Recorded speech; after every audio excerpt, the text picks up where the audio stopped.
Hello friends, continuing with the same spirit and understanding with respect to different themes which you have taken up with respect to environment, and our goal and focus had been to create fundamental understanding with respect to concepts. As you would realize if you go through the previous all lectures that they have a certain pedagogical perspective which will help you to create your own understanding. It is not a spoon feeding, it is not bundles and number of thousands of pages being given to you. It is a kind of a very important and a very gradual upgradation of different concepts. So continuing on the same lines, let's see environmental pollutants and toxicology, how it is related with environment.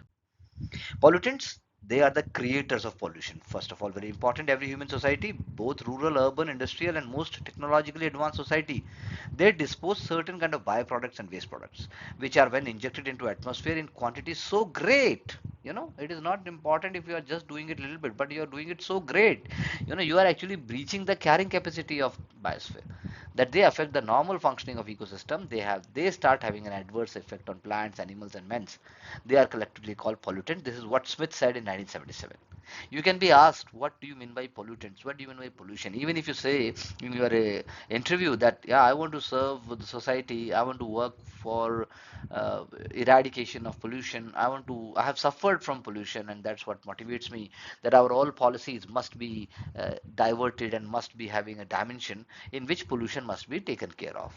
So there also you can say, so pollutant is a constitute in the wrong amount, at the wrong place, or at the wrong time.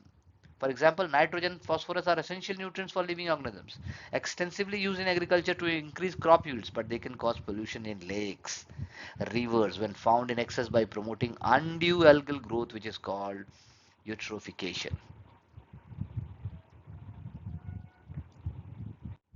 Similarly, if we see the types of pollutants, then we have to see the pollutants primarily are grouped into following two types. Natural pollutants, certain pollutants such as carbon dioxide, carbon monoxide, sulfur dioxide, lead and mercury, and other trace elements, please remember this word, are consequence of life processes being produced through respiration, feces, urine, body decomposition, and with an increase in human population, remind it yourself that India is the largest populated country in the world. The pollutants are increasing with alarming rate. Synthetic, man-made, anthropogenic and xenobiotic pollutants, a vast era of synthetic pollutants increasing continuously with urbanization and industrial growth. They include pesticide, detergent, pharmaceuticals, cosmetic products, organic acids, and aerosols and metals. Several of these compounds are extremely stable, okay, extremely stable and persist in environment for considerable period, thereby posing serious environmental hazards. The problem would not have been if they would have decayed, they would have degraded, but they are extremely stable. From the ecosystem point of view, these pollutants can be classified into two basic types, non-degradable pollutants and biodegradable pollutants, as said by Odum Sir in 1971. The materials and poisons such as aluminum cans, mercurial salts, long chain phenolic chemicals and DDT that either do not degrade or degrade only very slowly in the natural environment, they are called non-degradable pollutants. Such non-degradable pollutants not only accumulate but are often biologically magnified because as they move in biogeochemical cycles, remember one whole lecture we devoted to that, and along with the food chains, one whole lecture we devoted on that also, and they frequently combine with each other and compounds in environment to produce additional toxins, that is amplifying. Biodegradable pollutants include domestic sewage heat.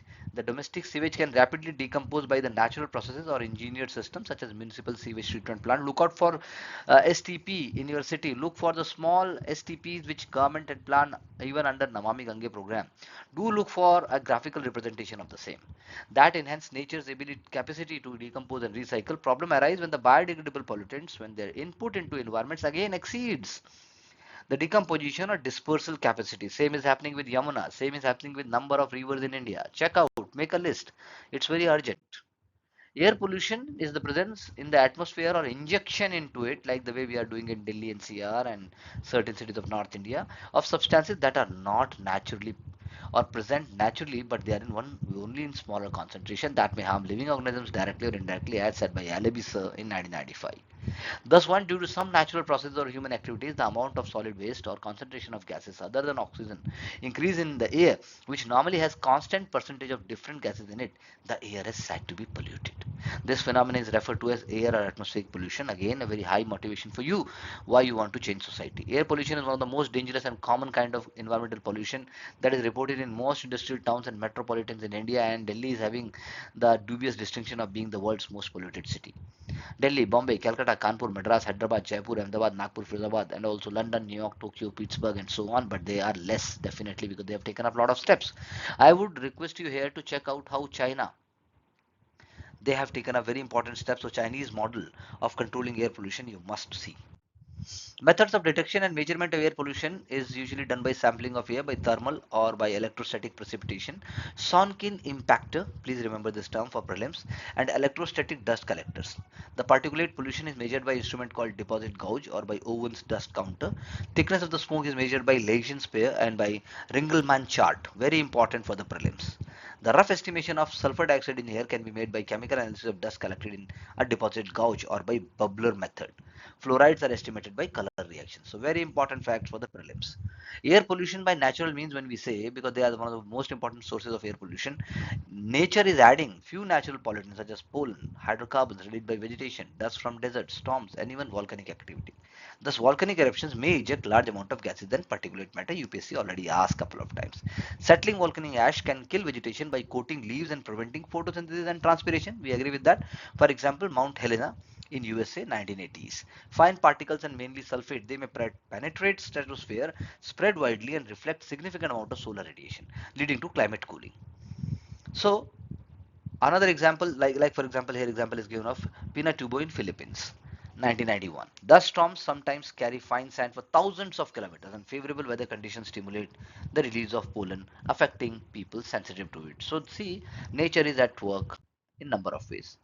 Air pollution by human activities, when we say, then they are linked with industrial chimney waste. There are number of industries which are potent source of air pollution. Petroleum refineries are major sources of gaseous pollutants, sulfur dioxide and nitrous oxides. Mathura based petroleum refining has been accused of aggravate the pollution related to decay of Taj Mahal in Agra. Very important fact. Another historical monuments like Fatehpur Sikri complex. Industrial processes such as metallurgical plants and smelters, chemical plants, petroleum refineries, pulp and paper mills, sugar mills, cotton mills, synthetic rubber manufacturing plants are responsible for about one-fifth of the air pollution. Cement factories emit plenty of dust, which is potential health hazard. Stone crushers, hot mix plants also create menace. The SPM levels, that is, solid particulate matter levels in such stone crushing areas, are found to be 5 times the industrial safety limits. Chemical manufacturing industries also emit acid vapors in it. So look out for what Indian laws are saying for this, what kind of practices industries are doing, why the government is coming up with something called carbon emitting mechanism and carbon credit trade also. Thermal power station, the coal consumption of thermal power stations of India. Delhi has three thermal power stations, one at Indraprastha States, another two at Rajghat and Badarpur, which have been closed down, as far as my understanding goes. So there is several million tons. Chief pollutants of coal burning, fly ash, sulfur dioxide, other gases like carbon dioxide, carbon monoxide, and nitrogen oxide, and aldehydes and hydrocarbons are there. Automobiles, transportation industry exclusive of automobiles and including railroad, ships, aircraft, truck, buses, tractors contribute same types of pollutants as car. So vehicular exhausts are toxic, being source of considerable air pollution, next only to thermal power plants. Ever increasing vehicular traffic density poses continued threat to surrounding air quality. That is why we talk about transit oriented development, we speak about renewable, we speak about sustainable methods. So you see here fuel tank, carburetor, exhaust, tires, particulate gases. That's how it is. Other sources of air pollution are minor quantities but bear significance due to harmful substances they release. For example, agriculture, which is responsible for pesticides, dust from agriculture practices and field burning, like we talk about stubble burning, parali, in especially in North India, and construction industry. It has been going on for a long time, even having political repercussions. Very important for the prelims exam. Please remember this very. It's very important. You will get certain clues, certain kind of terms, and you must be able to understand it.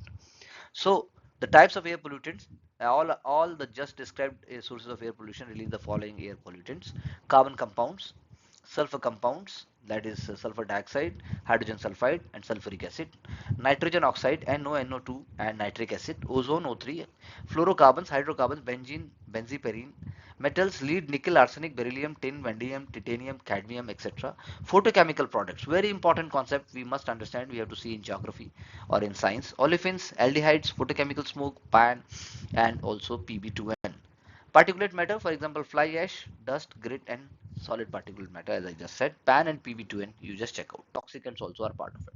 So this is again a very important chart, very important for the prelims. Do take a screenshot, or you can always write in your own way on the sheet of paper or on your iPad, and you must create your own chart of out of it, because they are very important and they are going to give certain kind of understanding the question that will be asked in the prelims exam. Again, I'm stressing upon this is very important.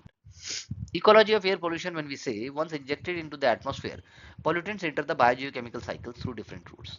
The air above many cities can assimilate and disperse great quantities of fine particulate and gaseous pollutants as long as air can move and disperse. And the mode of movement of air pollutants from source to recipient is going on. It's a continuous process. So not only Delhi will suffer, whole NCR will suffer, whole North India will suffer, and so on. Sulfur oxides and hydrogen sulfide, when we see these gaseous pollutants are naturally released by biological decomposition from volcanic eruptions. They are also released artificially due to human activities such as smelting of sulfide containing ores. So we have to check out the areas where mineral ores are there. Combustion of sulfur containing fuels such as coal and oil, petroleum refining, and obtaining of geothermal energy. Lichens are particularly sensitive to sulfur dioxide, and in a polluted region one does not find lichens growing on tree trunks. Very important fact. Thus the lower quantity of sulfur dioxide suppresses the overall vegetative as well as reproductive growth and the yield. Its high atmospheric concentration produces various injuries to leaves such as intervenal and blade damage, necrosis of leaves, and even cellular collapse. However, moderate sulfur dioxide pollution results in chlorosis of leaves without cellular collapse. Pine trees are more susceptible than broad-leaved trees, so pine is very important here as a fact, and react by partial defoliation and reduced growth. Plants exposure to hydrogen sulfide results in leaf lesions, mottling and defoliation and reduced growth. Sulfur dioxide pollution causes in human beings various types of injuries such as eye, irritation, chest constriction, headache, vomiting, and death from respiratory ailment. Further, in atmosphere, sulfur dioxide does not remain in the gaseous form for a long time, but very soon reacts with moisture to form sulfuric acid. Sulfuric acid causes many respiratory diseases and produces acid rainfalls over part of earth. It has reduced forest growth, increased amount of calcium, other nutrients got leached from the agriculture soil. Acid rainfall is involved in the erosion of building materials such as limestone marble, the slate used in roofing, mortar, and deterioration of statues. So you have to understand that so much is happening and we have to look for certain good example for this. So see, this is how we can explain this. And ozone, flecking, sulfur dioxide, intervenal blade damage, fluorine, tip burn, pan, photochemical oxidants, glazing or bronzing of underside of leaf. That's how it happens. Carbon monoxide is released chiefly from gasoline engines, burning of coal in defective furnaces, and carbon monoxide produces headache, dizziness, and inability to distinguish time intervals, nausea, ringing in ears, heart palpitation, pressure in chest, and difficulty in breathing. This gas combines with hemoglobin of blood to form carboxyhemoglobin (RBC), which reduces its oxygen carrying capacity to all parts of the body and thus causing asphyxia. We have seen so many times and read in newspapers in our discussion that this happens. Higher concentration of carbon monoxide may even be fatal. CO and nicotine form the cigarette smoke increase the tendency of blood to clot and they block the coronary arteries. Carbon monoxide also increases the rate at which the fatty material are deposited in the arteries. Nitrogen oxides, the natural sources of these pollutants are anaerobic bacterial breakdown of nitrogenous compounds, forest fires, and lightning. See the difference between this and the previous one, two we have discussed. Its chief anthropogenic sources are power generators and automobile exhausts, so motor vehicles, burning of organic wastes, manufacture of explosives and nitrogenous fertilizers further add to nitrogen oxide pollution. Nitrogen dioxide, a pungent gas that produces a brownish haze, causes nose and eye irritation and pulmonary discomfort in human beings. It produces general and pulmonary edema and hemorrhage. In plants, it brings about bifacial necrosis leading to collapse of leaves, enhancement of green color followed by chlorosis, and extensive leaf drop. Ultimately, there occur an increase in the fruit drop and decrease in the fruit crop. Photochemical smoke is very important. In the atmosphere, nitrogen dioxide is reduced by ultraviolet light to nitrogen monoxide and atmospheric oxygen. Very, very important. And atmospheric oxygen then reacts with oxygen to form ozone. So you have to remember this whole process because this is going to come in the prelims and it has already been asked number of times. Ozone reacts with nitrogen monoxide to form nitrogen dioxide and oxygen, thus closing the cycle. So you see, from first phase to the second phase and from second phase to the third phase, how scientifically and how in a calculated manner photochemical smoke is dangerous. Ozone levels of ozone may rise in atmosphere due to human activities. It is also formed by nitrogen dioxide under UV radiation effect. Minor amounts of ozone are also added to atmosphere by electric discharges such as lightning flashes, by vertical flux of stratospheric zone. So you have to remember lightning flashes are also leading to certain kind of minor amounts of addition, and flux of stratospheric zone and by tropospheric storms it is also being added. Ozone near the earth's surface in troposphere creates pollution problem. Increase in ozone concentration near earth's surface is toxic to plants, reducing crop yields. It is also having adverse impacts on human health. While the higher levels of ozone in atmosphere protects us, it is harmful when it comes to direct contact. Okay, direct contact is the keyword over here. So you see, we have even given the concentration level. So it is very important you remember what ppm is very, very dangerous. So 9 is severe pulmonary edema. It will be putting up 1 to 3 extreme fatigue after 2 hours and 0.3 nose and throat irritation up to 0.2 no ill effects. Now let's see fluorochlorocarbons because hydrogen fluoride is very, very important to be seen. Natural sources of fluorides in the atmosphere are active volcanoes. Their man-made or artificial sources are petroleum, refining, aluminium, steel and electrochemical reduction plants, blast furnaces, brick kilns, tile, glass etching, superphosphate fertilizers, industries and combustion of coal.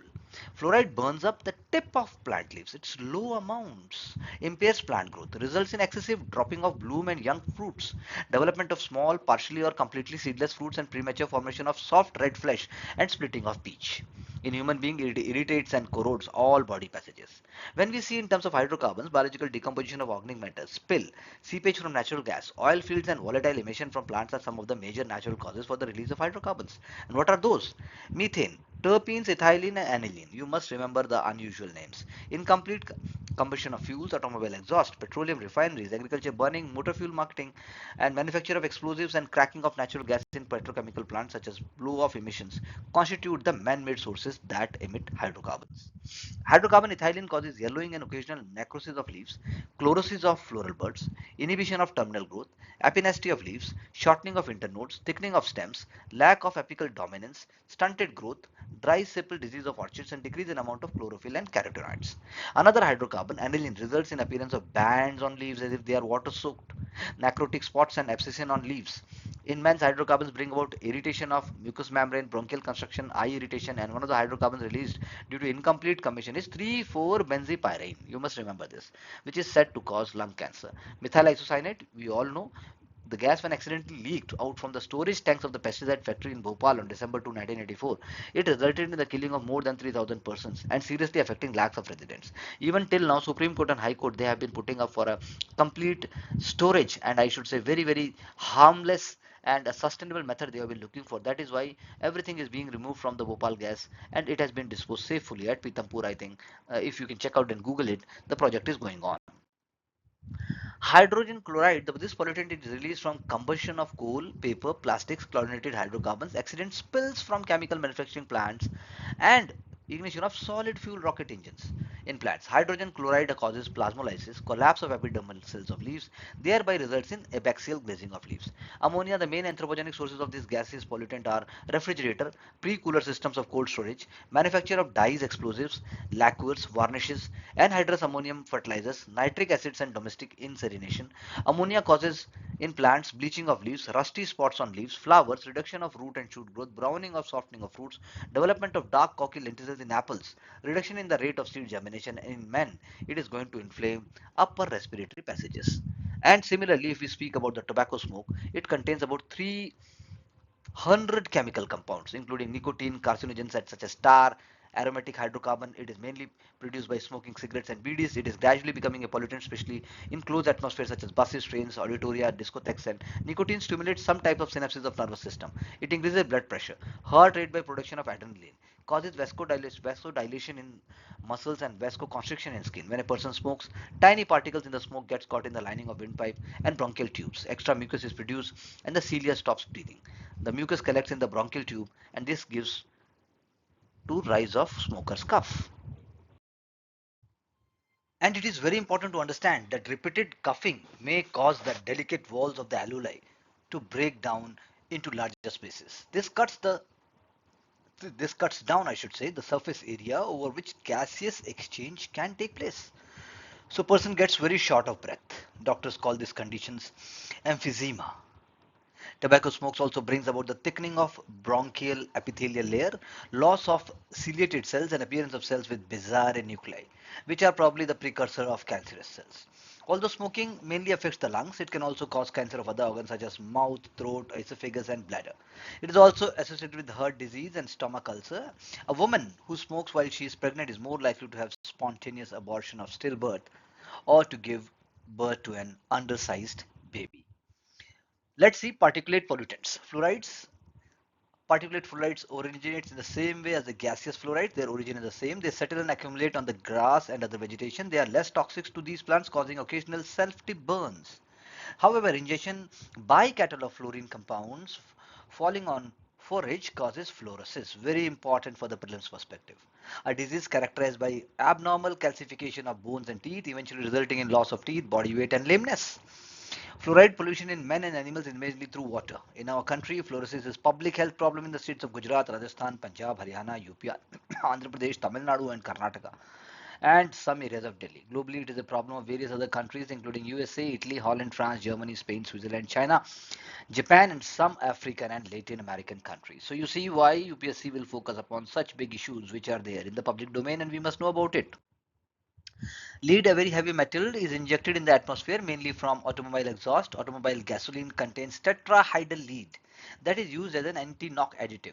Lead is emitted into the air. Anti-knock additive is the keyword over here.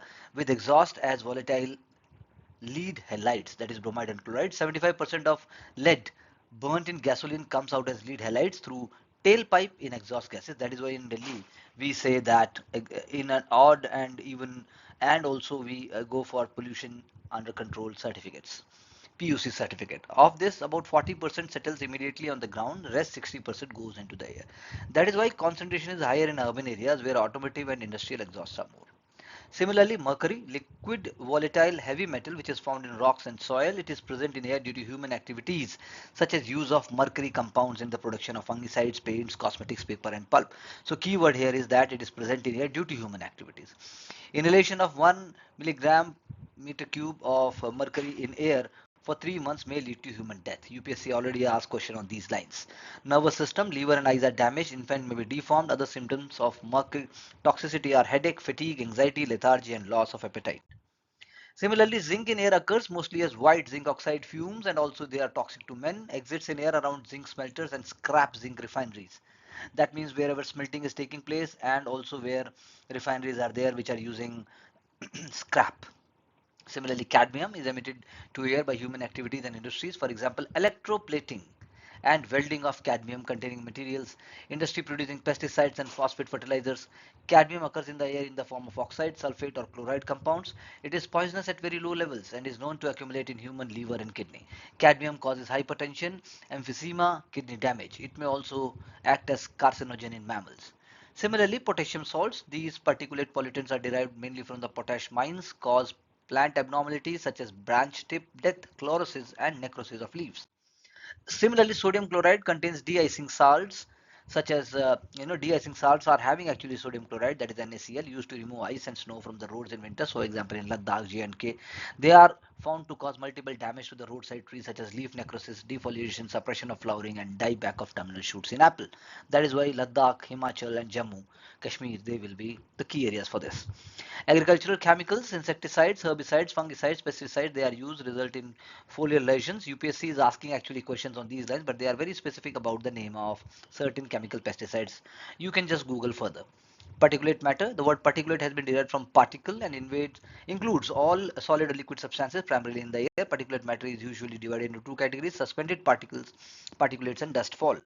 Suspended particulates are smaller than 10 microns. They are generated by various industrial processes, conventional processes, black soot. In polluted air, their concentration may reach 100,000 per cubic centimeter. And the dust falls includes particles that are larger than 10 microns. That means suspended particles are smaller than the dust falls. They are emitted in the air by physical processes such as grinding and abrasion, as soot and fly ash, PFA, pulverized fly ash from the fuel combustion. That is why we say that when the metro is having any kind of construction and all that, they must use fly ash bricks. Dust particles settle at the ground quickly and cause nuisance to certain industries, causing aseptic conditions such as drug industries and food processing plants. The average level of dust and particulate matter in Delhi is about 600 mg per meter cube. In Bombay, about 200 mg per meter cube. In Calcutta, about 300 mg per meter cube, whereas just 50 mg per meter cube in other polluted western cities. So I'm saying just cross check the recent data and you will be able to compare it in case of dust fall. Dust may be inorganic or organic. Inorganic dust containing silica and it traps heavy metals. That is why illegal sand mining is also a big issue. And it is the main pollutant in mining, quarrying, and stone cutting operations. Organic dust raised in cotton textile mills, ginning plants, coir retting, processing, jute and hemp processing. Sawmills and plywood industries are also potentially toxic with properties of sensitization of persons exposed to them. That is why UPSC is asking you questions on silicosis and also industry specific diseases which are occurring because of the location of hazardous occupations.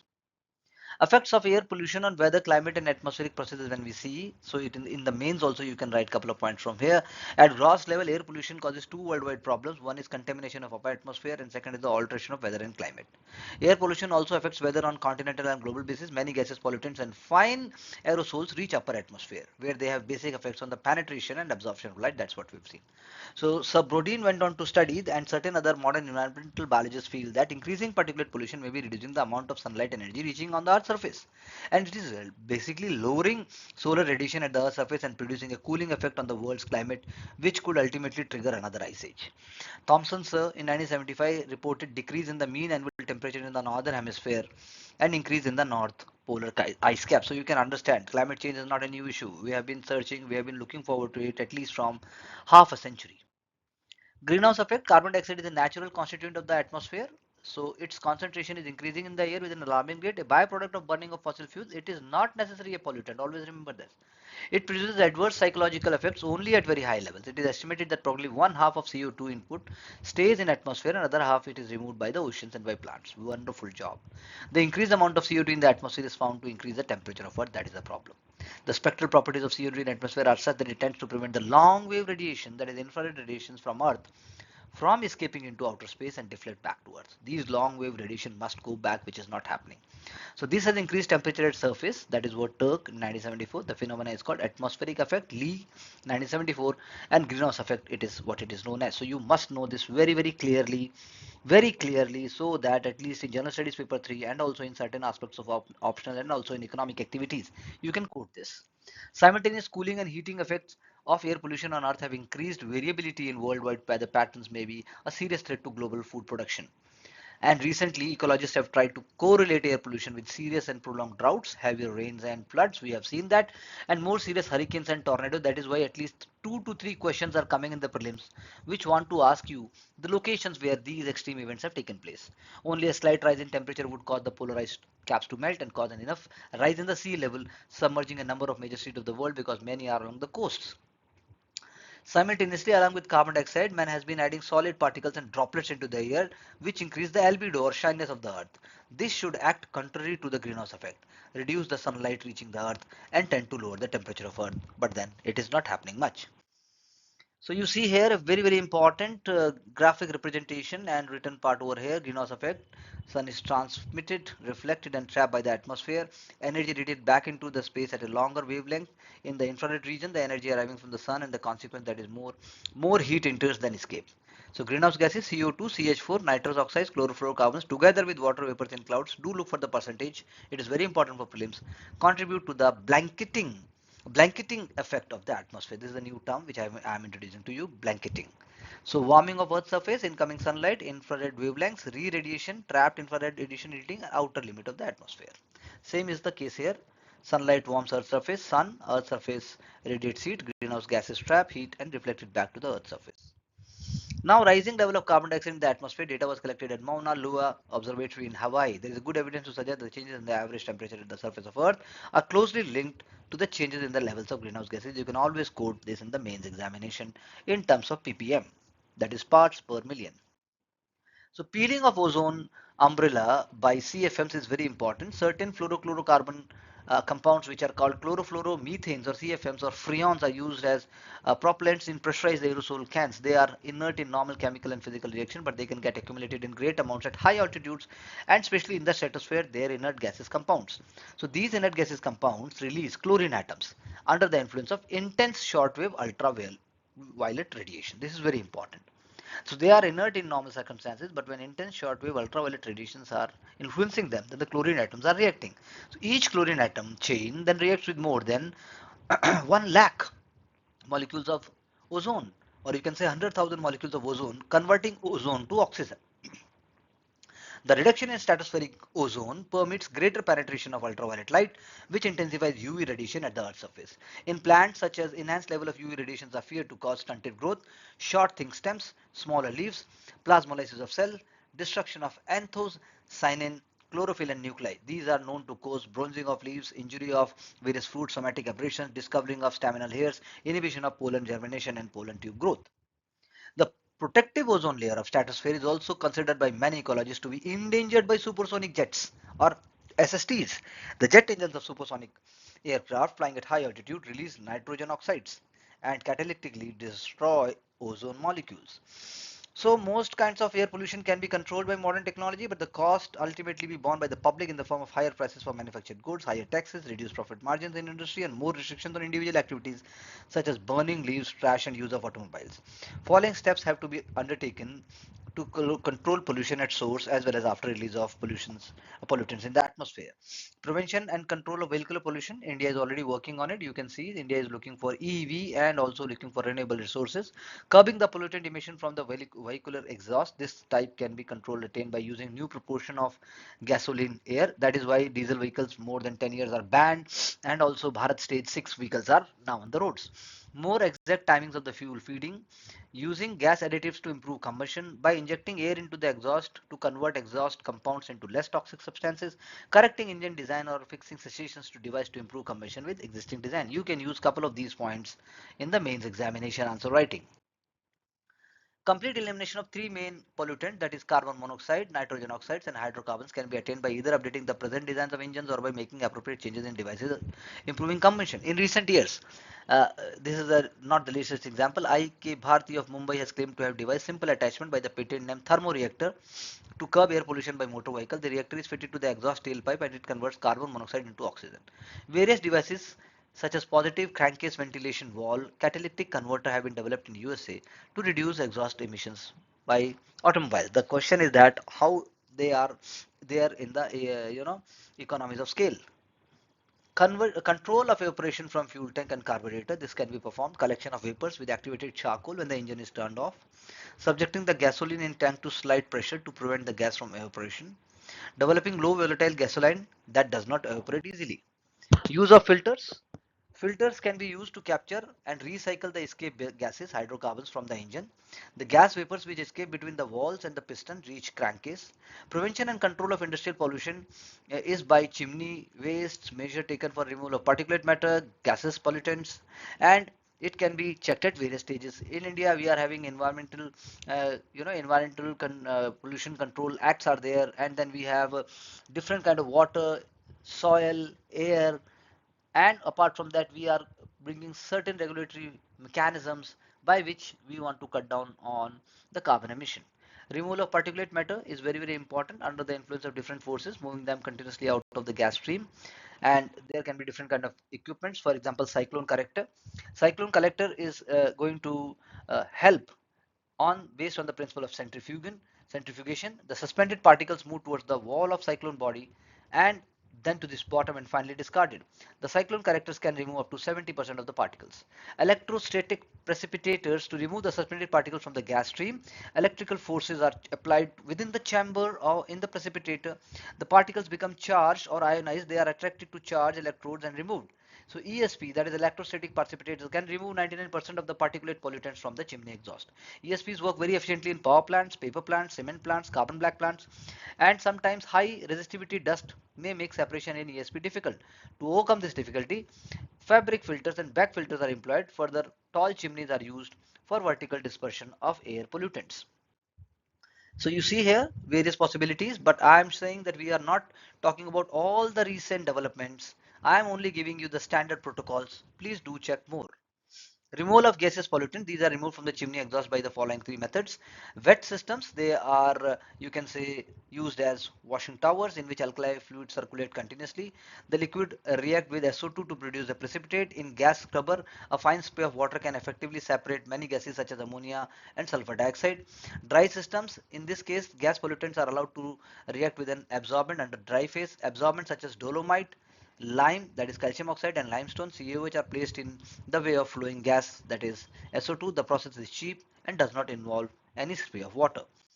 Similarly, wet dry systems, in these systems the absorbent reacts with the acid components. Absorbent calcium hydroxide slurry is spread into the hot gas stream in the form of small droplets. Calcium reacts with sulfur dioxide and the hot gases cause the water to evaporate simultaneously. This is very great. The end product is dry powder. This is what you have to see, containing mostly fly ash and salts.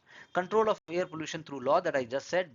Bengal Smoke Nuisance Act, Motor Vehicle Act, Gujarat Smoke Nuisance Act, Air Prevention and Control Pollution Act 1981, Environmental Protection Act 1986, Motor Vehicle Act, and many more have been there which have been amended. So the question is that we have gone through a very standard protocol, or you can say standard operating procedures which are required for understanding pollution. You have to go for new technologies which I have not covered yet. I'll be discussing personally all of them, and we will also be looking forward to more solutions. The second part of that, that's what I focused upon. So keep writing, keep understanding, be very focused, and like the we are looking forward to fighting pollution and climate change. Similarly, you have to fight and get success so as you can contribute towards the betterment of Indian society. Jai Hind. Namaskar.